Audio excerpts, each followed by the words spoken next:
As luzes da sala de reunião refletiam no tampo de vidro, tudo parecia mais claro e, ao mesmo tempo, mais seco. O ventilador do ar-condicionado fazia um zumbido contínuo que, desde então, eu nunca mais conseguia ignorar. Meu pai falou primeiro. A voz dele estava baixa, mas havia firmeza na linha reta das palavras. Você está suspenso até pedir desculpas à sua irmã. Silêncio. Olhei para a porta, para a janela que dava para o corredor e para as cadeiras vazias alinhadas como testemunhas. Minha irmã estava ao lado dele, com as mãos unidas, como se aquilo fosse um rito que a favorecia. Eu senti o corredor de ar frio da sala atravessar a minha camiseta. Senti também o tempo, pesado, como se fosse medido em gotículas.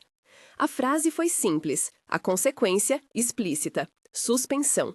Sob pena de perda de salário e de ficar fora das decisões naquele projeto que eu havia construído quase sozinho. Não houve discussão pública, não houve um longo sermão. Foi uma ordem que cabia no formato curto de uma sentença. Peça desculpas ou ficará suspenso. Foi ali que tudo se condensou. Anos de acúmulo, anos em que eu era sempre a pessoa que corrigia o rombo atrás das promessas alheias e agora era intimado a reparar algo que não tinha causado. Eu disse, tudo bem. Não foi capitulação, não foi rendição. Foi a primeira decisão consciente de um plano que eu já vinha desenhando como quem junta peças num quebra-cabeça à noite, quando a casa silencia e sobram apenas os arquivos salvos no meu laptop. Foi um tudo bem pequeno, preciso, colocado como o primeiro passo de algo que ainda não parecia um movimento estruturado, a aceitação do rito para poder respirar e seguir com aquilo que eu havia preparado com método e paciência. Se esta história mexe com você, se você vive ou já viveu em ambientes onde seu trabalho é invisibilizado, fica comigo até o final e se inscreve. Prometo contar tudo com calma. Quando eu era criança, minha mãe era a ponte que dava equilíbrio à nossa família. Ela apagava faíscas antes que virassem fogueiras. Se algo tensionava, ela conversava, media, acalmava. Hoje falo dela no passado, porque ela morreu antes de ver o desenlace de muitas dessas pequenas injustiças. E essa ausência fez diferença. A presença dela funcionava como um amortecedor que impedia pequenos desequilíbrios de virarem regras. Sem ela, certas decisões passaram a se solidificar como se fossem normativas imutáveis. Desde cedo eu percebi o padrão. Meu pai tinha um cuidado evidente com minha irmã, um cuidado que muitas vezes assumia a forma de proteção absoluta, de desculpas preventivas quando as coisas saíam do tom. Não estou falando de um carinho simples, digo de uma hierarquia que se disfarçava de harmonia familiar. A palavra do pai, em favor da filha, valia mais em muitas situações do que a evidência técnica, o mérito, o esforço. Eu podia ficar feliz com um reconhecimento contido, mas, na prática, conquistas minhas eram celebradas de forma discreta, enquanto as dela vinham com a aura das decisões irreversíveis. Isso se repete no trabalho. Alguns padrões da infância, eu percebi depois, se reencontraram na vida adulta. Eu entrei na empresa acreditando que o esforço falaria por si. Construí times, bati prazos impossíveis, fiz planilhas que pareciam mapas, converti pedidos vagos em roadmaps coerentes. Quando promessas foram feitas sem base técnica, especialmente por ela, que ocupava um cargo de visibilidade e falava com clientes e com o conselho, era minha função ajustar a promessa à realidade, muitas vezes na madrugada. Corrigi estimativas, refiz timelines, absorvi o embaraço quando as entregas não saíam como o discurso prometera. Havia noites em que a sala estava vazia, exceto pelo meu monitor e pelo cheiro de café frio. Abri pastas e encontrei versões antigas de propostas que eu remodelara. Havia e-mails com prazos que nunca foram viáveis, contratos com cláusulas mal redigidas que eu revia no detalhe para não deixar a empresa exposta. Anotei tudo, não com rancor, mas com o reconhecimento de que eu precisava de provas. Provas não são vingança, são claridade. Em várias ocasiões, a minha documentação foi a diferença entre um conserto discretamente feito e um rombo financeiro. Eu me acostumei a salvar conversas em PDF, a deixar versões com carimbos de data, a guardar rascunhos. E havia também as pequenas humilhações que ninguém considerava. Um jantar de comemoração, por exemplo, em que a minha promoção foi mencionada como se fosse natural, como se eu tivesse recebido mérito, mas a festa fora preparada para celebrar o noivado dela, e eu me vi diminuído em guardanapos e sorrisos programados. As coisas eram deslocadas de sentido com tanta propriedade que eu acabei me acostumando a aceitar. Aceitar virou rotina, aceitar virou estratégia de sobrevivência. Eu fazia meu trabalho, era competente, e ao mesmo tempo, cada competência minha parecia um detalhe de cenário diante do espetáculo que favorecia outra pessoa. Até o dia em que o ritmo mudou. O projeto que estava em andamento tinha prazos impossíveis. A equipe técnica sabia disso. Eu tentei ser claro nas reuniões, entregas fragmentadas, dependências que não se resolviam, recursos que não existiam. Ainda assim, promessas públicas foram feitas, e foi a minha equipe que resolveu o rombo com horas extras e soluções temporárias. Quando um marco falhou, houve uma reunião no corredor, e meu pai, que sempre acreditava mais nas intenções do que nas evidências, me olhou e disse que eu havia de se desculpar. Peça desculpas à sua irmã, declarou, ou ficará suspenso. A coerção veio com a serenidade de quem acredita que impor ordem é ter razão. Por que eu disse tudo bem em vez de recusar ali mesmo? Porque percebi naquele instante que a resistência emocional não me serviria. Brigar ali teria sido expor tudo na pressa de um instante, arriscar difundir um conflito antes de ter os elementos. Eu já vinha preparando uma saída silenciosa. Dizer tudo bem foi fechar a cena com a calma de quem precisa de tempo. Foi um gesto que dizia: eu concordo nesse palco, mas no porão eu vou operar de forma estratégica. Voltei para minha mesa com os olhos mais focados do que nunca. Foi uma espécie de preparação cirúrgica. Empacotei meus pertences pessoais com cuidado. Um porta-retrato que minha mãe gostava, um caderno com anotações, uma caneta que sempre me acompanhou nas reuniões longas. Mas o foco não era só físico. Separei pastas digitais, timelines que demonstravam quem havia assinado o quê, contratos com versões antigas enfileiradas, e-mails em que promessas eram feitas sem checagens técnicas, notas de reuniões com decisões que nunca foram comunicadas à equipe. Todos esses arquivos viraram uma espécie de mapa. Eu o organizei com datas, anexei cópias de documentos, criei um índice. Havia planilhas que mostravam horas extras e tarefas remanejadas, e havia também mensagens internas onde se pedia flexibilidade e se ignoravam limites técnicos. O cheiro do corredor naquele fim de tarde era de café refinado e de limpeza. O clique da porta do meu laptop ao fechar a última pasta ecoou como um pequeno martelo. Escrevi uma carta formal de demissão. Não a enviei de imediato. Redigi um documento de apresentação para o conselho, explicando, em termos claros e sem drama, a sequência de eventos, os impactos operacionais e com anexos que deixavam pouco espaço para interpretações emocionais. Não salvei rascunhos só no meu computador. Enviei cópias por e-mail para alguns stakeholders relevantes, para a diretoria técnica e coloquei em anexo a timeline e os contratos com marcações. Ao enviar, foi como acionar um mecanismo que eu vinha montando há meses, não por raiva, mas por desejo de coerência. Logo vieram as reações. Primeiro, ligações silenciosas. O telefone do escritório tocando em horários que antes eram sempre ocupados por reuniões.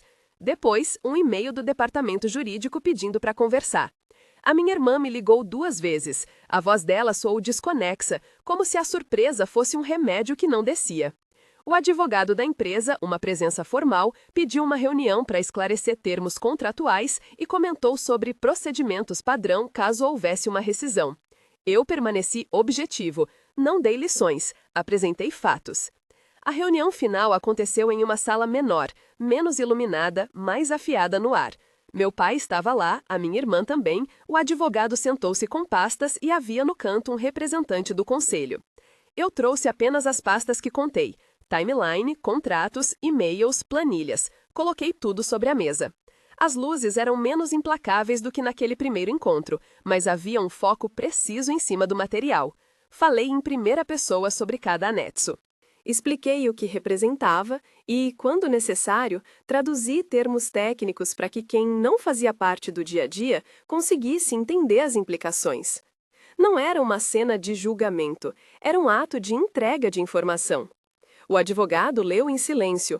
O representante do conselho franziu o senho em alguns pontos. Minha irmã, que em outros momentos reagira com honra à ofensa, desta vez ficou calada. Havia um peso novo na sala, a evidência transformando a narrativa em um conjunto de fatos claros. Eu não entrei na arena dos ressentimentos, mostrei o que eu tinha e disse quais eram as consequências possíveis de acordo com as regras internas e com o contrato que eu assinara quando entrei na empresa, sem dar receita jurídica, apenas apontando para cláusulas que tratavam de obrigações e rescisões. Expliquei que havia solicitado formalmente os termos de rescisão e que esperava sua confirmação para que os trâmites fossem ajustados. O pai ficou em silêncio por um longo minuto. Não era o silêncio de quem não entende, era o silêncio de quem percebeu, talvez pela primeira vez, que proteger alguém cegamente pode ser também permitir que erros se perpetuem. Minha irmã tinha olhos marejados, não de teatro, mas de quem percebe uma perda que não era apenas de posição.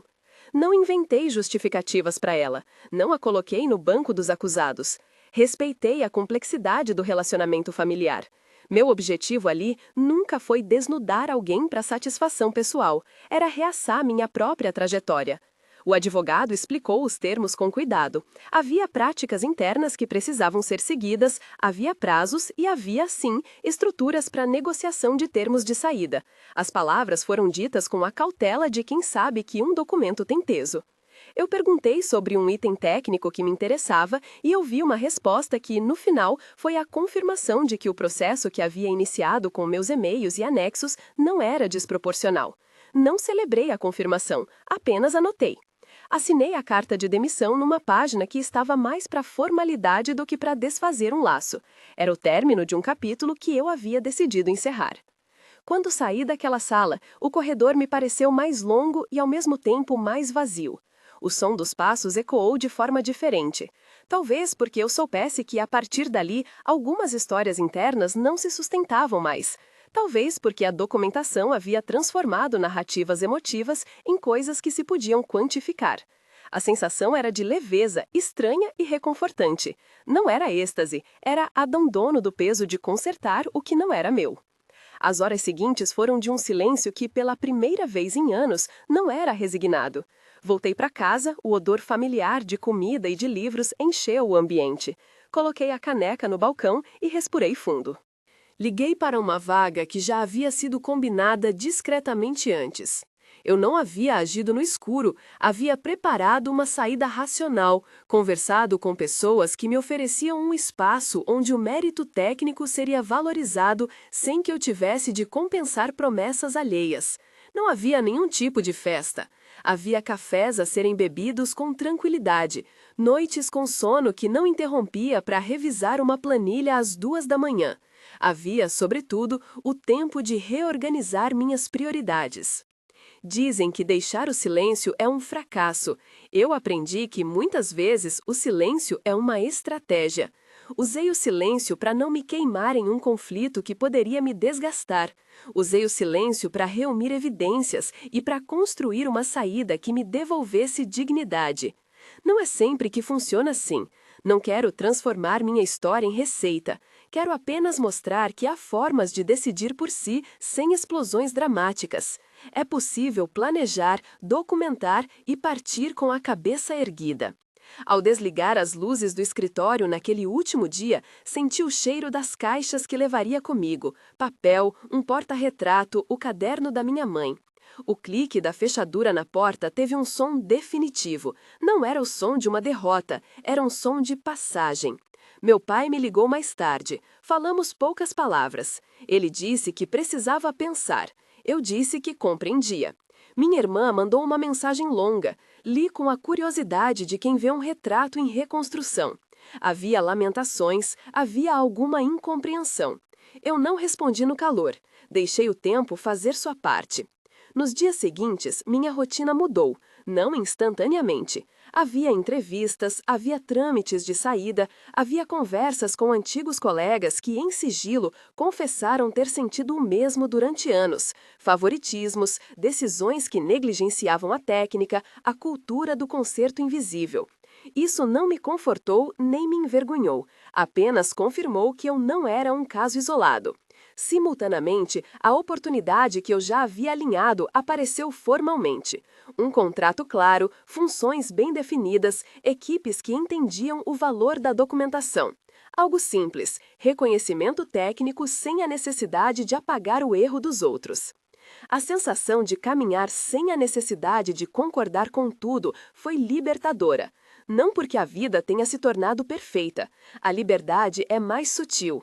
Acordar sem aquele peso constante de corrigir promessas alheias, não ter que esconder as minhas frustrações no riso, fazer meu trabalho e ter a garantia de que o trabalho falaria por si, de forma proporcional. E, principalmente, recuperar a vontade de decidir pela minha trajetória profissional. Quando penso hoje naquela sala de reunião, lembro-me de pequenas imagens sensoriais que me marcaram. A luz implacável no tampo de vidro, o zumbido do ar-condicionado que parecia medir a tensão, o cheiro do corredor, misto de café e limpeza, o clique da minha caneta quando assinei a carta. Lembro-me também de detalhes quase banais. Um guardanapo com uma nota de felicitações por um evento que não era meu, uma caixa de entrada com e-mails antigos que serviram como prova, a caneca de café que sempre esquentava minhas noites de planejamento. Essas imagens fazem parte do mosaico e me ajudam a contar o que aconteceu sem transformar ninguém em caricatura. Não digo que oferecer desculpas tenha sido fácil naquele momento. Digo que, para mim, dizer tudo bem naquele corredor foi um movimento estratégico, não uma rendição. Havia inteligência emocional por trás da minha escolha. Havia também um reconhecimento de que, se eu fosse confrontar publicamente uma cadeia de decisões mal tomadas, eu precisava apresentar fatos, timelines, contratos, mensagens, não apenas argumentos emocionais. Usei o rito imposto para ganhar tempo e montar a narrativa factual que mudaria a percepção dos demais. A verdade que talvez surpreenda é justamente essa. O pedido de desculpas foi o gatilho, não a capitulação. Ele me deu a margem para fazer um movimento maior. A surpresa para quem assiste de fora talvez seja dupla. Primeiro, a coerção do pedido de desculpas, um pai exigindo gesto sob pena de suspensão, e depois, a forma quase fria e metódica como essa situação levou à exposição de um padrão e à minha saída planejada. Não houve escândalo de corredor, houve documentação, transparência e uma aposta na razão. Pessoas que me conhecem perguntaram se não sentia amargura. Claro que senti, mas a narrativa que escolhi para mim não foi alimentada por amargura acumulada, foi temperada por pragmatismo. Registrei, relatei e me propus a sair de forma que não deixasse pontas soltas. Nunca vai ser possível garantir que todo conflito leve a um desfecho limpo. A vida é feita de riscos e de perdas. O que posso dizer é que, para mim, havia um valor em proteger meu trabalho e minha sanidade. Algumas semanas depois, ao começar no novo emprego, percebi pequenas liberdades que antes eram raras. Marcar uma reunião e saber que a minha voz valeria sem que eu tivesse de justificar cada detalhe, ter horários respeitados, conseguir planejar as férias sem me preocupar se alguém prometeria o que não poderia cumprir. Não foi um final de conto de fadas, foi uma mudança pragmática, foi reconectar esforço e retorno. Se eu pudesse deixar algo prático para quem assiste, seria isto. Limites não são só dizer não em voz alta. Limites podem ser planos, documentação, consistência. Limites podem ser silêncios que guardam estratégia. Não sugiro que todos guardem reservas e armem saídas em segredo. Cada situação é única. Mas quando você vive num ambiente onde sua competência é continuamente minimizada, considerar a documentação como ferramenta para proteger seu trabalho é um gesto de cuidado consigo mesmo. Fecho esta história lembrando que sair não foi sinal de fraqueza, foi sinal de manutenção de integridade. E que a coerção de alguém, no meu caso, o pedido do meu pai sob ameaça de suspensão, não precisa ser a última palavra. Pode ser o início de um movimento que você constrói com calma, com evidências e, finalmente, com decisão. A liberdade que veio não foi fruto de um golpe dramático, mas de uma estratégia pensada e aplicada. Se essa história tocou você, se porventura desperta memórias ou perguntas, há outros relatos semelhantes que compartilho com frequência. Se quiser acompanhar mais histórias sobre limites, carreira e escolhas conscientes, segue o canal e confere a playlist com relatos como este. Obrigado por ouvir até aqui. Obrigado por ouvir até aqui.